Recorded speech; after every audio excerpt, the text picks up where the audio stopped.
Imagine standing in a cold, dimly lit storage room, the faint hum of a kitchen door swinging nearby, while laughter and clinking glasses spill from the elegant dining hall where your family celebrates. That's where I was, at my parents' 40th anniversary party, banished to a folding table next to crates of wine and a concrete floor. I'd driven 5 hours from Seattle to Spokane, spent $400 on a handcrafted glass sculpture, and dressed in my best to honor my parents' milestone. But my mother, with a flick of her wrist, had decided I didn't belong with the rest of the family. My name's Sarah Thompson, I'm 34, and this is the story of how I went from being the invisible daughter to the one who exposed the truth and changed everything. Stick with me, you won't believe what happened next. Let me set the stage. I'm a creative director at an advertising agency in Seattle, where I've carved out a life I love, a cozy loft, a rescue cat named Luna, and friends who lift me up. But no matter how far I've come, walking back into my childhood home in Spokane always pulls me back to the same role, the overlooked middle child. Growing up, I was sandwiched between my older sister, Emily, the golden child, a pediatrician with a perfect family, and my younger brother, Jake, the family's charming troublemaker, always forgiven no matter what. My parents, Laura and Michael, love us all, or so I told myself, but their love came with a hierarchy. Emily was the star, Jake was the project, and I was just Sarah, reliable but invisible, never quite enough to earn the spotlight or the safety net. That anniversary party was supposed to be different. I wanted to show up as the woman I'd become, not the kid they'd ignored. I'd spent weeks choosing that glass sculpture, a delicate piece in their wedding colors, hoping it would say, "I'm here, I matter." But standing in that storage room, the gift bag heavy in my hands, I felt the weight of years of slights, Thanksgiving dinners where I was squeezed at the table's edge, Christmases where my stocking was an afterthought, promotions they barely acknowledged while Emily's achievements got toasts and Jake's failures got rescues. When my mother casually said the storage room was for extended family, something inside me snapped. This wasn't just about a seat, it was about my place in their world, or the lack of one. You might wonder why I kept trying, why I didn't just stay in Seattle and skip the pain. I asked myself that too. Part of it was hope, that flicker of belief that family could change. Part of it was love, the kind that keeps you showing up even when it hurts. I'd called my best friend, Ava, before the trip, pacing my apartment as I confessed my fears. "Sarah," she said, "you're not that kid anymore. You're a powerhouse who runs a creative team. If they can't see you, set boundaries. You don't have to take this." Her words were a lifeline, reminding me I had a choice. I wanted that night to be a turning point, a chance to finally belong. So I walked into that party with a plan, to help, to connect, to be seen. I wore a navy dress that made me feel unstoppable, my hair in loose waves, the gift wrapped with care. I wasn't just there for my parents, I was there for me, to prove I deserved a seat at the table, not in the shadows. But as I stood in that storage room, the sounds of the party mocking my hope, I realized this wasn't just a misunderstanding. It was a message, one I'd been receiving my whole life. And I was about to send one back. If you've ever felt like an outsider in your own family, like your worth was dismissed, drop a comment below and tell me where you're watching from. Hit subscribe if you want to see how I turned their rejection into a reckoning. This story's just beginning, and it's one you won't forget. So how did I get to that breaking point? Let me take you back to the start. To understand why being banished to a storage room at my parents' 40th anniversary party hit me so hard, you need to know my story. My name's Sarah Thompson, and growing up in the Thompson household in Spokane, Washington, was like being a ghost in a house full of stars. I was the middle child, caught between my older sister, Emily, and my younger brother, Jake. From the outside, we were the picture of a perfect family, big backyard barbecues, matching holiday cards, a white picket fence. But inside, there was a pecking order, and I was always last. My parents, Laura and Michael, didn't set out to play favorites, or at least I told myself that for years. But the truth was clear, Emily was their golden girl, Jake was their fixer-upper, and I was just Sarah, fading into the background like a forgotten melody. Let's talk about Emily first. She was born with a halo, or so it seemed. Top of her class, prom queen, the kind of kid who made teachers cry with pride. She went on to become a pediatrician, married her college sweetheart, Tom, and settled 2 streets from our parents with their 3 picture-perfect kids. My mom, Laura, would light up at every family gathering, regaling us with Emily's latest triumphs, her hospital awards, her kids' spelling bee wins, even her flawless Thanksgiving turkey. Emily's diplomas were framed in gold in the living room, her life a constant highlight reel. I didn't resent her success, she worked hard for it. But her brilliance cast a shadow so wide, it left no room for me to shine. Then there was Jake, the baby, and the only boy, a walking tornado with a golden ticket. He flunked classes, totaled dad's car at 16, and spent his 20s hopping between failed startups and bar fights. But no matter how deep he fell, mom and dad were there with a ladder, paying his rent, covering his fines, calling it just a phase. Jake's charm was his superpower. He'd flash a grin, crack a joke, and suddenly his latest screw-up was boys being boys. They gave him endless do-overs, while I couldn't even get a pat on the back. Jake was the son they worried over, coddled, celebrated for just showing up. And me? I was the one they forgot to notice. I was the quiet kid, the reliable one, the one who didn't make trouble. Good grades, no drama, always there when they needed me. But that made me invisible. I'd try to share my wins, like the time I won a regional art contest at 15, and mom would nod, then pivot to Emily's debate trophy or Jake's latest stunt. Dad was kinder but distracted, his head always in his construction business, tossing me at "that's great, kiddo" without looking up. I learned to keep my dreams small, my voice smaller, because shouting for attention never worked. Over time, I stopped expecting them to see me.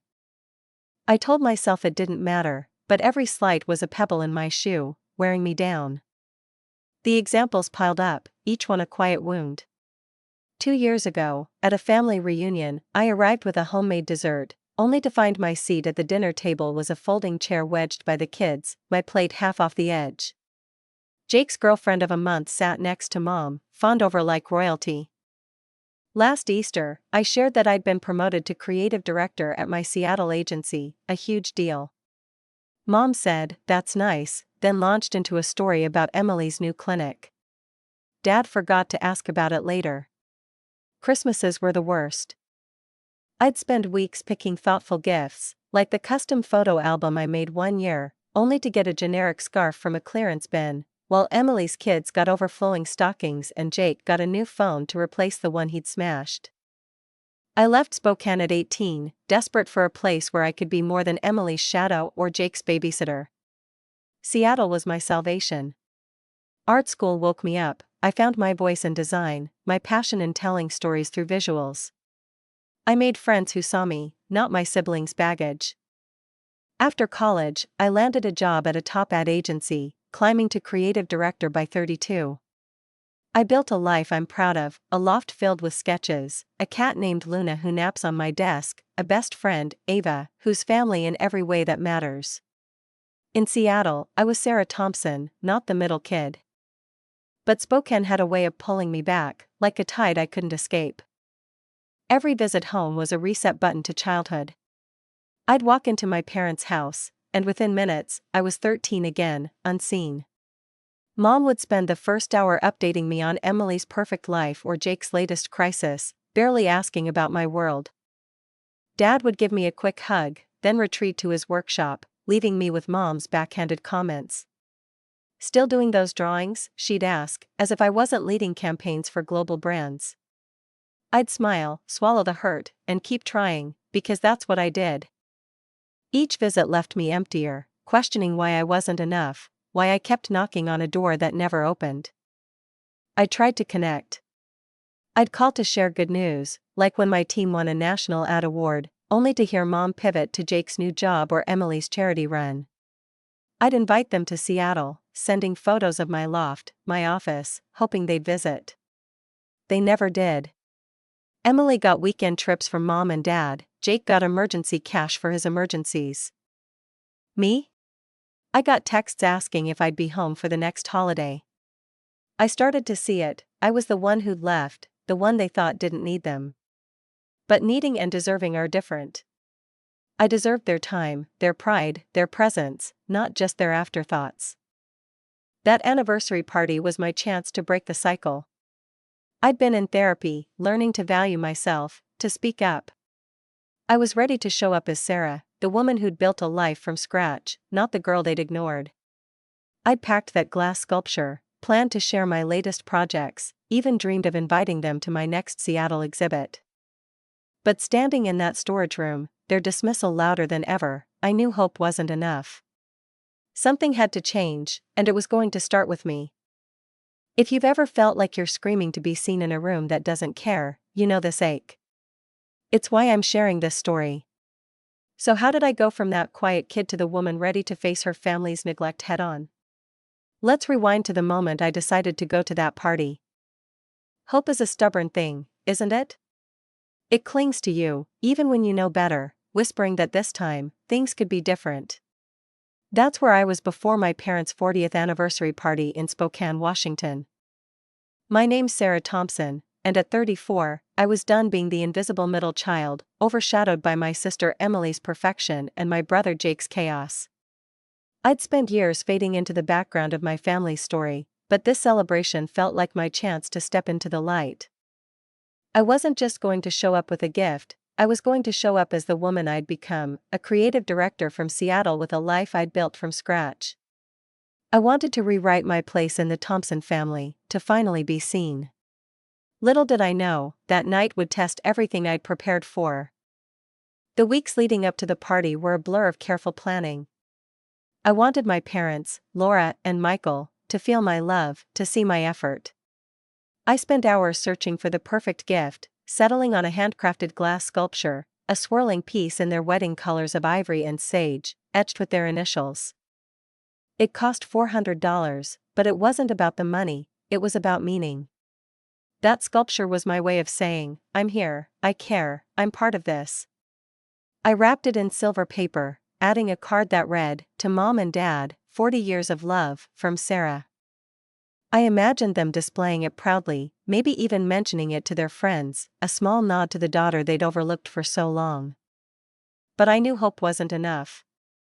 Spokane meant facing the same old family dynamics, Mom's dismissive comments, Dad's distracted affection, Emily's effortless spotlight, Jake's sharp jabs.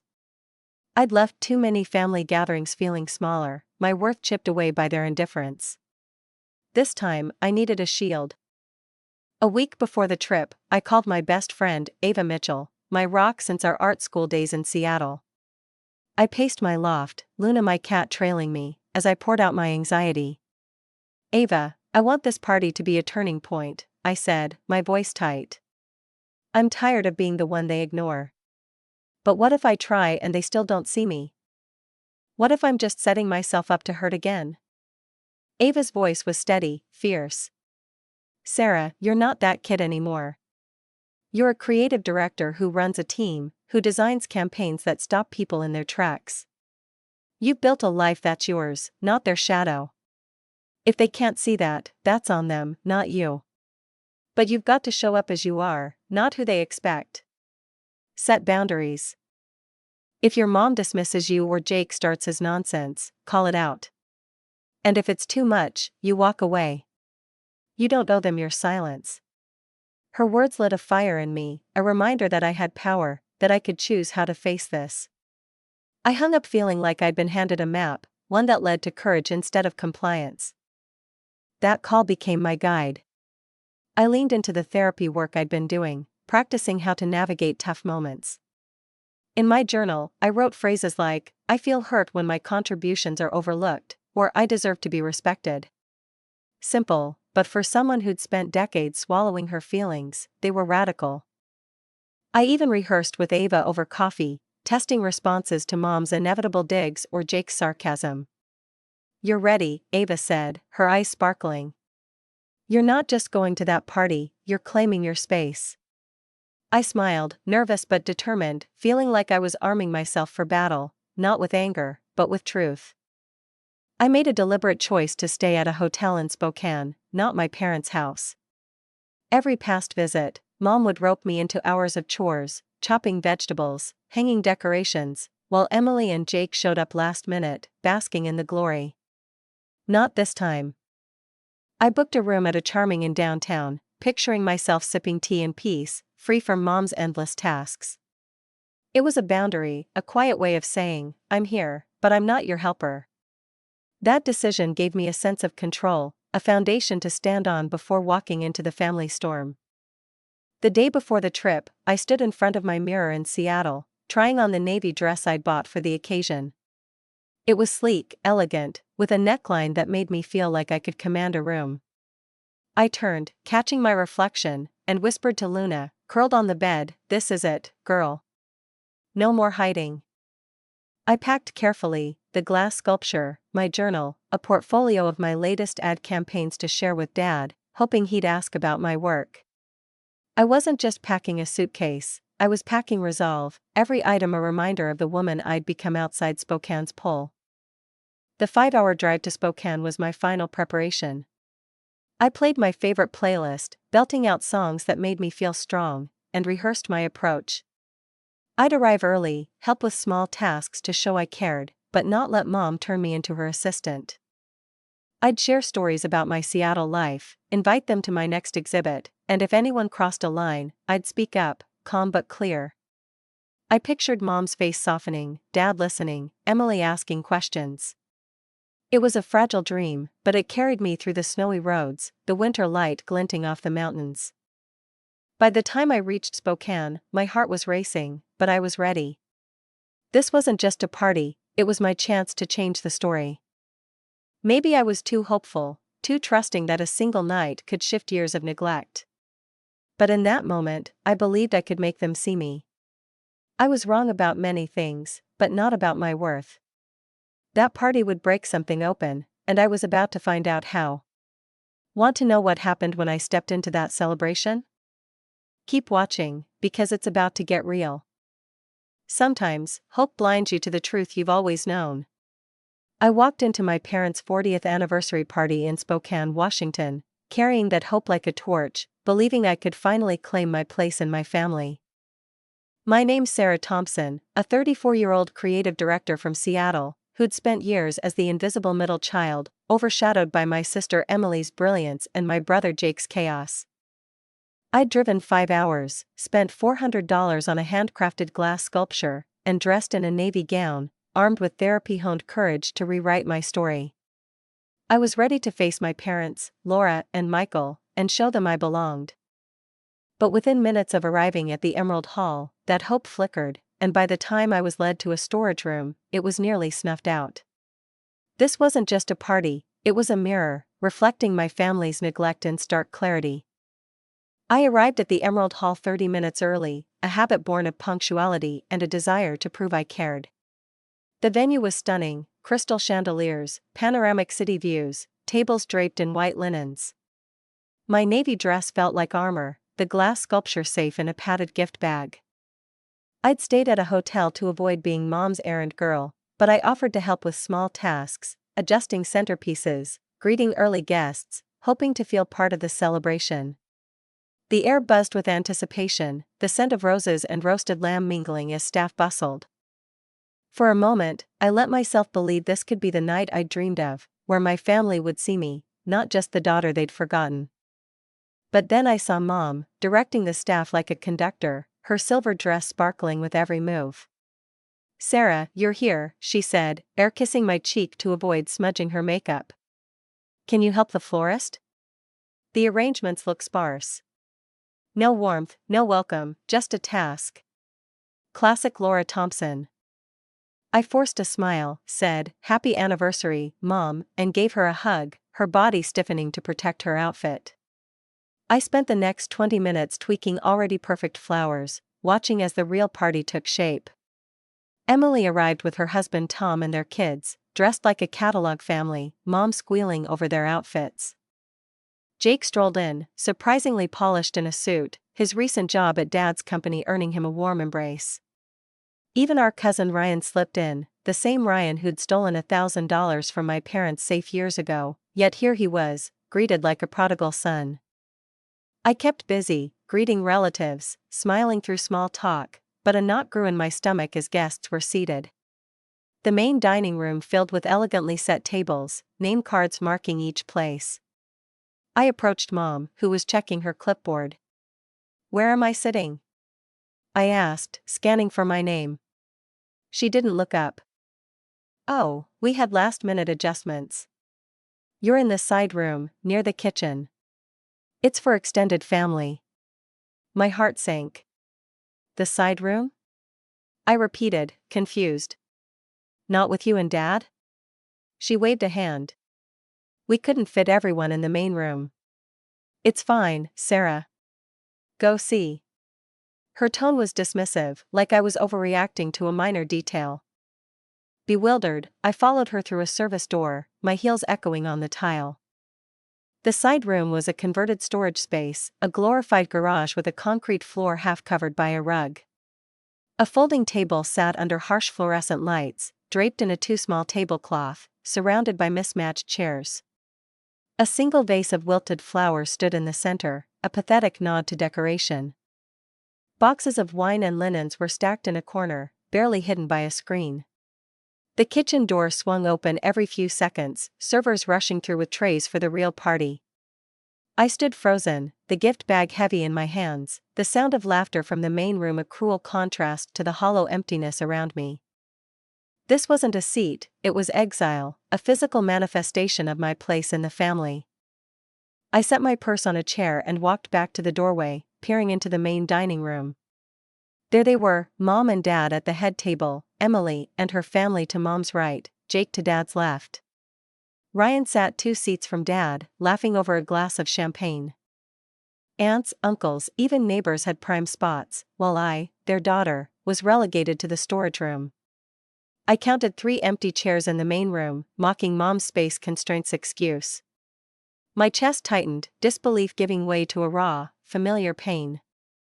This wasn't new, it was every overlooked birthday, every ignored achievement, every holiday where I was an afterthought. But this was bolder, a deliberate act to push me out. I found Mom again, my voice steady despite the tremor inside. "Mom, why am I in the storage room when Ryan's in there? He stole from you and Dad, and I'm your daughter." Her face hardened, a flicker of annoyance before her hostess' smile returned. "Sarah, we've forgiven Ryan. It was years ago, and he's family." The seating was complicated, Emily handled it. "You're making a fuss over nothing." Emily again. The sting deepened, knowing my sister had a hand in this. "So I'm the only family member out there?" I pressed, my voice rising. "There's empty seats in the main room, Mom." She glanced at her watch, impatient. "Those are reserved. I need to check the appetizers." "Just sit, Sarah." She turned away, leaving me standing in the hum of the party, dismissed once more. I sank onto a chair in the storage room, the candles flicker mocking my fading hope. I pulled out my phone and texted Ava, "They put me in a storage room.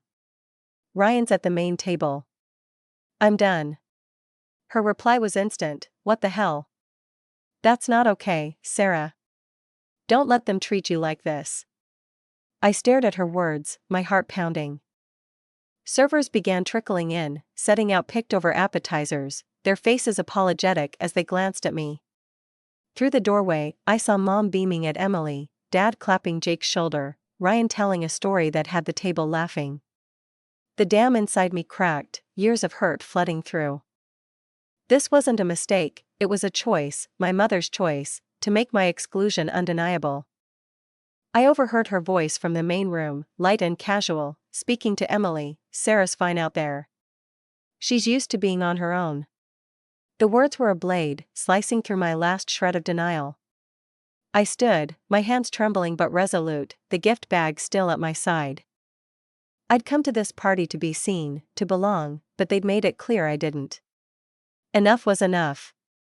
I wasn't going to sit in the shadows any longer. I was done being the daughter they could ignore. It was time to walk into that dining room and make them face the truth.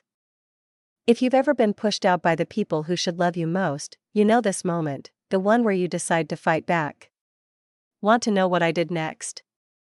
stay with me, because that party was about to change forever.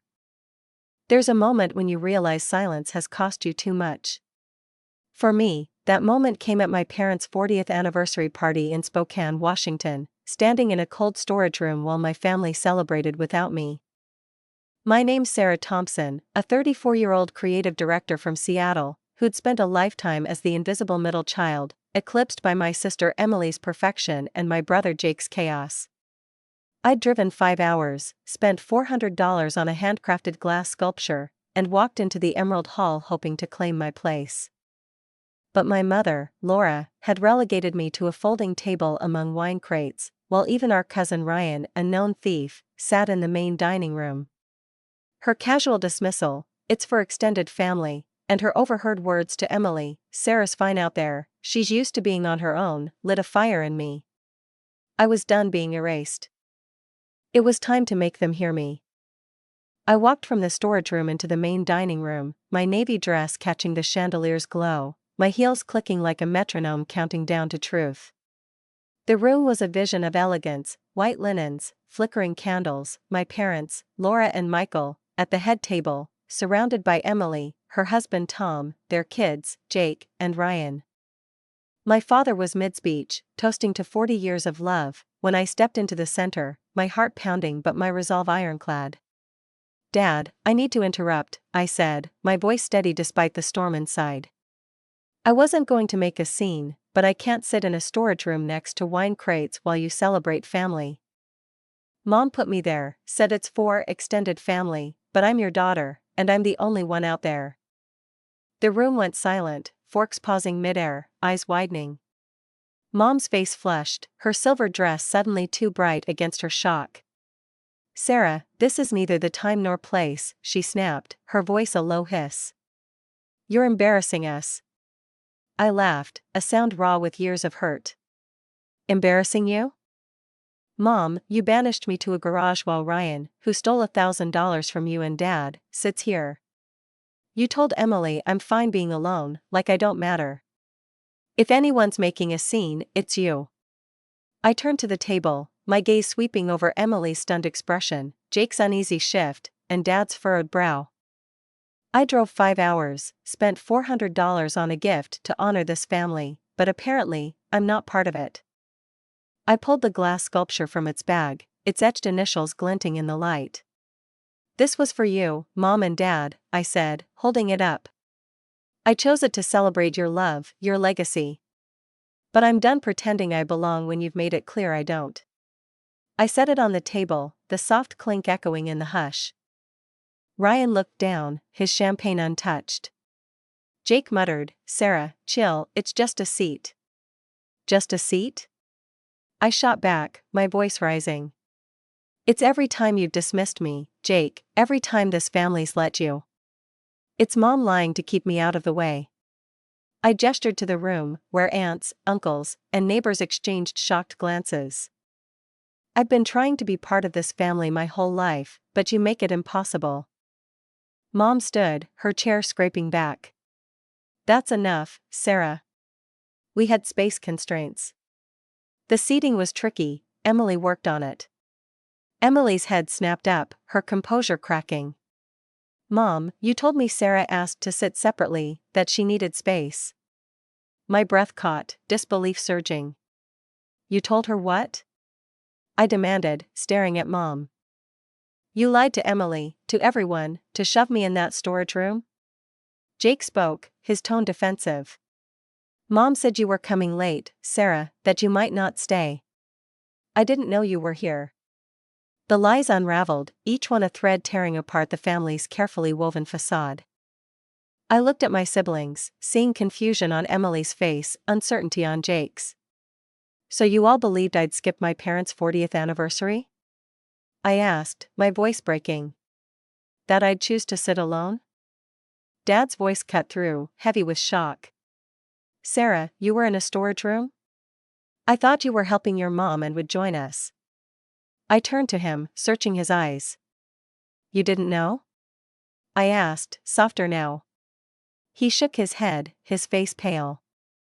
"I swear, I thought you were just late." "Laura, why would you do this?" The question landed like a thunderclap. Mom's hands gripped the table, her poise crumbling. It was complicated, Michael, she said, her voice thin. We had to balance everyone. Sarah's always been so independent. The excuse was flimsy, and it stung. Independent? I echoed. I moved to Seattle for a career, not to abandon you. I call, I visit, I try. But you've never come to my home, never cared about my life. You visit Emily, you save Jake, but me? I'm just the daughter you can ignore. Emily spoke, her voice shaky. Sarah, I didn't know Mom lied. I should have checked with you. I'm sorry. Her words, small but sincere, pierced the fog of my anger. I nodded, unable to respond yet. Jake, though, bristled. You're blowing this up, Sarah. It's just a room. I rounded on him, my hurt flaring. It's not just a room, Jake. It's every time you've gotten a pass while I'm pushed aside. Remember when you told everyone I flaked on your birthday? You never admitted you forgot to invite me until I was already in Spokane. His face reddened, the lie exposed, murmurs rippling through the guests. Ryan shifted uncomfortably, his presence a silent accusation of Mom's skewed priorities. The air crackled, the family's unity fracturing. Dad stood, his fists clenched. Laura, this stops now. Our daughter doesn't belong in a storage room. Mom's eyes glistened, whether from shame or defiance, I couldn't tell. Sarah, if you can't behave, maybe you should leave, she said, her voice trembling. The words were a gut punch, but they didn't break me. I straightened, my resolve like steel. You're right, Mom. I don't belong here, not like this. I placed the glass sculpture in front of her, deliberate and final. Keep this. Maybe it'll remind you what family's supposed to be. I'm done begging for your approval. I turned to the stunned room. Enjoy your party, everyone. I hope it's worth it. I walked out, the dining room erupting in whispers behind me. My heart was a tempest, but my steps were sure. I'd spoken my truth, exposed the lies, and for the first time I felt untethered, free. But as I reached the parking lot, Dad's voice called out, desperate and raw, Sarah, stop. What happened next would change everything. Want to know how it unfolded? Keep watching, because this story's far from over. Walking out of that dining room felt like breaking free from chains I'd worn my whole life. My name's Sarah Thompson, and at 34, I'd just done the unthinkable, confronted my family at their 40th anniversary party in Spokane, Washington. I'd called out my mother Laura's lies for banishing me to a storage room, exposed the hypocrisy of seating our cousin Ryan, a thief, over me, their own daughter, and left behind a glass sculpture and a lifetime of hurt. I'd driven 5 hours from Seattle, spent $400 on that gift, hoping to claim my place, but instead, I'd claimed my voice. My navy dress billowed in the cool night air as I strode toward my car, each step lighter, my truth finally spoken. But just as I reached the parking lot, my father's voice pierced the darkness, urgent and raw. Sarah, please, stop. Against my better judgment, I turned. Dad jogged across the lot, his dress shoes crunching on gravel, his breath puffing in the December chill. Michael Thompson was a towering man, his presence usually steady, but now he looked shaken, his gray hair mussed, his eyes wide with something I hadn't seen before, panic, maybe guilt. He reached me, slightly winded, his face flushed. Sarah, what was that? He demanded, his voice torn between confusion and anger. You disrupted our anniversary party. Why? I leaned against my car, the cold metal anchoring me. You're worried about the party, Dad? Not that your daughter was stuck in a storage room while Ryan, who stole from you, sat with you. Not that Mom lied to everyone to keep me there? My words were sharp, but my heart ached, years of being unseen spilling out. Dad ran a hand over his face, his eyes searching mine. I didn't know you were in a storage room, Sarah. I swear, I thought you were helping your mom and would join us. When I asked Laura where you were, she said you were fine, just busy. His honesty softened my edges, but the hurt ran deep. I studied him, looking for deception, but found only distress. You really didn't know? I asked, my voice quieter. He spread his hands, helpless. Why would I want you separated from us? It doesn't add up. I sighed, exhaustion seeping in. Mom knew, Dad. She led me there herself, said it was for extended family. She told Emily I wanted to be alone, told Jake I was late. She lied to keep me out. Dad's jaw tightened, a storm brewing in his gaze. That's not right, Sarah. I'm going to talk to your mother about this. It's unacceptable. I tilted my head, the weight of decades pressing down. Is it? Because this feels like business as usual. Emily's the star, Jake's the project, and I'm the one you forget. It's always been like this. He shook his head, disbelief etching his features. We've treated you all the same. We love you equally. I let out a hollow laugh, the sound brittle in the night. Love isn't the issue, Dad. It's how you show it. When did you last visit me in Seattle? You see Emily's kids every month, bail Jake out of every mess, but me? I get a call where Mom talks about them and barely asks about my life. He opened his mouth, then closed it, his expression faltering. Your promotion, I continued, the memory sharp. I told you I made creative director. Mom said, that's nice, then moved on to Emily's latest award. You didn't even acknowledge it, Dad. He looked like he'd been struck, his shoulders sagging. I didn't know it hit you like that, he said, his voice thick. I thought you were doing fine, Sarah. You've always been so strong. Because I had to be, I replied, soft but firm. I figured out early I wasn't getting the attention Emily and Jake got, so I made my own way. But that doesn't mean I didn't want you to care. Dad leaned beside me, the car creaking under his weight, his face heavy with the years. I never meant for you to feel this way, he said, his voice low. Your mom, her own mother favored her sister, made Laura feel less. I think it's affected how she sees you, especially you, with your confidence, your career, like her sister who left. It's not fair, but it's there. The revelation stung, my mother's distance suddenly making a painful kind of sense. That might explain her, I said, but it doesn't excuse it. And it doesn't explain why you never noticed, Dad. He sighed, guilt lacing the sound. I was so caught up in work, providing for you all, I missed what was happening at home. That's my failure, Sarah, and I'm sorry. The apology was raw, unlocking something I'd waited decades for. This storage room, he added, it's not just tonight, is it? It's years of you feeling left out. I nodded, my throat tight. It's like Mom put a spotlight on what I've always felt. Ryan's seat, her lies, it's all the same story. Dad's eyes hardened. I don't understand why she'd choose him over you. I'll find out, but first, I need you to come back inside. I hesitated, the pull of Seattle strong. Dad, I don't think I can. I've said enough. He stepped closer, his voice earnest. You said what needed saying, Sarah, and it woke me up. Come back, not for your mom, not for me, but for you. Don't let this be about leaving. Let it be about being seen. His words echoed my therapy sessions, the fight to claim my worth. I'd always wanted their acknowledgement, not favoritism, just equality. What about Mom? I asked. She told me to leave. Dad's face set, a new strength there. I'll deal with your mother. It's time for truth in this family, starting now. I looked at him, torn between escape and confrontation. Ava's voice rang in my head, you're not that overlooked kid anymore. Okay, I said, my voice firm. I'll come back, but I'm not pretending it's all okay.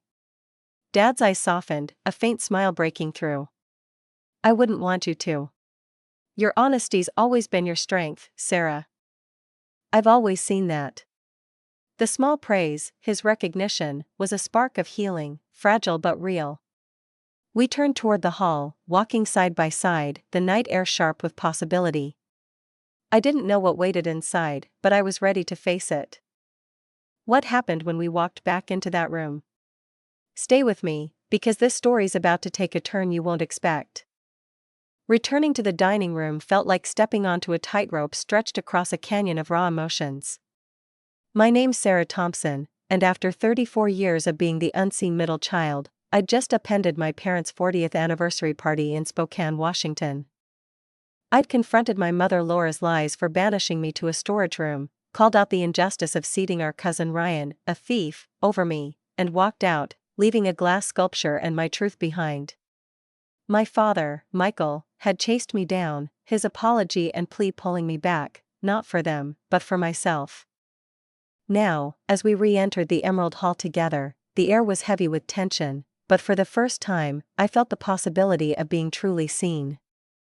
The dining room was unchanged, crystal chandeliers casting soft light, tables adorned with white linens and roses, but the atmosphere was charged, like the calm before a storm's resolution. Guests' murmurs faded as Dad and I walked in, their eyes flicking between curiosity and unease.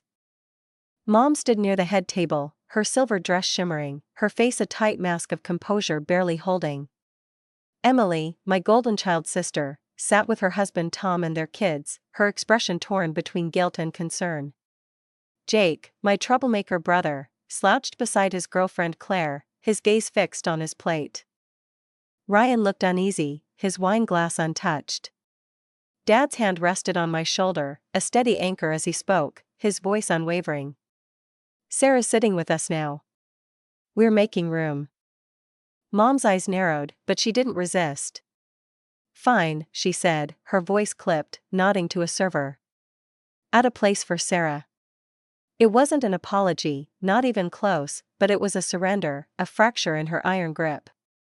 A chair was brought, placed between Dad and Jake, right at the table's heart. The server set out a matching plate, silverware, and crystal glass, a stark contrast to the storage room's mismatched setup. I sat, my navy dress settling around me, feeling the weight of every stare. It wasn't victory, but it was a shift, a crack in the family's old hierarchy. For the first time, I had a seat at the main table, not in the shadows where I'd always been placed. Dinner resumed, the clink of glasses and strained chatter filling the silence. Mom played hostess with practiced grace, passing dishes with a tight smile, but her eyes avoided mine, her tension palpable. Dad was quieter, more present, his hand brushing mine as he offered the bread, a silent reassurance. The change wasn't just in the seating, it was in the undercurrent, a sense that the ground had shifted. But I wasn't naive. One chair didn't erase years of neglect, and I wasn't ready to act like all was forgiven. I ate slowly, the lamb tasting bland, my mind replaying Mom's lies, the storage room's cold isolation, the moment I'd overheard her dismiss me to Emily. Then Emily spoke, her voice cutting through the hum. Sarah, I need to apologize, she said, her usual polish fraying. I didn't know Mom lied about the seating. She said you wanted to be separate, and I should have asked you. I'm sorry. Her sincerity caught me off guard, a rare glimpse of vulnerability. I met her eyes, searching for pretense, but found none. Thanks, Emily, I said, my tone cautious. That means something. It wasn't absolution, but it was a bridge, fragile but real, hinting that she, too, was starting to see the family's flaws. Jake's apology was less polished. He cleared his throat, glancing at Claire. Sarah, I didn't know you were in the storage room, he mumbled. Mom said you were late. Sorry, I guess. It was half-hearted, typical Jake, but the fact he'd said it was new. I leaned forward, my voice firm. Jake, it's not just tonight. It's every time you've brushed me off, every time the family's let you. You need to do better. He flinched, his face reddening, but he stayed quiet, a rare moment of accountability. The table felt the shift, the air heavy with unspoken truths. Ryan approached me later, as servers cleared plates, his voice low. Sarah, I'm sorry about this, he said, his eyes earnest. I didn't know you were out there. I'd have switched seats if I'd known. I raised an eyebrow, skeptical. Really, Ryan? After what you did? He nodded, shame in his posture. I was a mess when I took that money. I'd been sober 3 years, paid your parents back with interest. I'm trying to make amends. His candor surprised me, a reminder that change was possible, even for someone like him. Thanks for that, I said, softer. I'm glad you're turning things around. As dessert arrived, cheesecake drizzled with caramel, the mood eased, but the undercurrent of change lingered. Mom remained silent, her smile a brittle facade, but I caught her glancing at me, her expression unreadable. Dad pulled me aside after dinner. We're talking tomorrow, all of us, he said, his tone resolute. This family needs to face what happened, and it starts with you. I nodded, wary but open. I'm not acting like this fixes it all, Dad, I warned. He smiled faintly. I know. But it's a beginning. Sitting at that table, I felt a quiet shift, not a fairy tale resolution, but a new path. My family wasn't healed, but they'd heard me, and that was more than I'd ever had. The road ahead would be rough, but I'd taken the first step. Want to know how those changes unfolded? Keep watching, because this story's about healing, and it's just getting started. That night at my parents' 40th anniversary party in Spokane changed everything. My name's Sarah Thompson, and after 34 years as the invisible middle child, I'd finally stood up. I'd confronted my mother Laura's lies for banishing me to a storage room, exposed the unfairness of seating a thief over me, and walked away, only to return at my father Michael's urging to claim my worth. The shifts didn't happen instantly, but they began. Dad started calling weekly, genuinely curious about my Seattle life. Emily, my sister, sent texts, slowly building a real connection.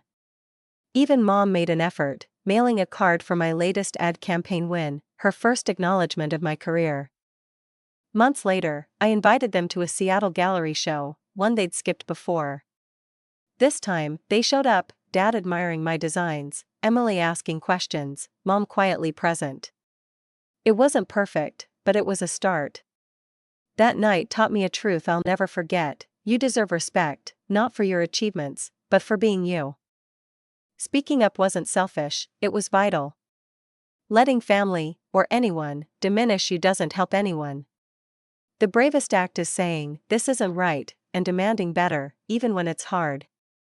If you've ever felt unseen by those who should love you most, know your worth is inherent. Stand up, set boundaries, and don't fear shaking things up. Change begins with your voice. Have you ever had to confront your family? Share your story in the comments, I want to hear it. If this hit home, hit subscribe and share this video with someone who needs it. You belong at the table, not in the storage room. Thanks for joining my journey. Let's keep this conversation alive.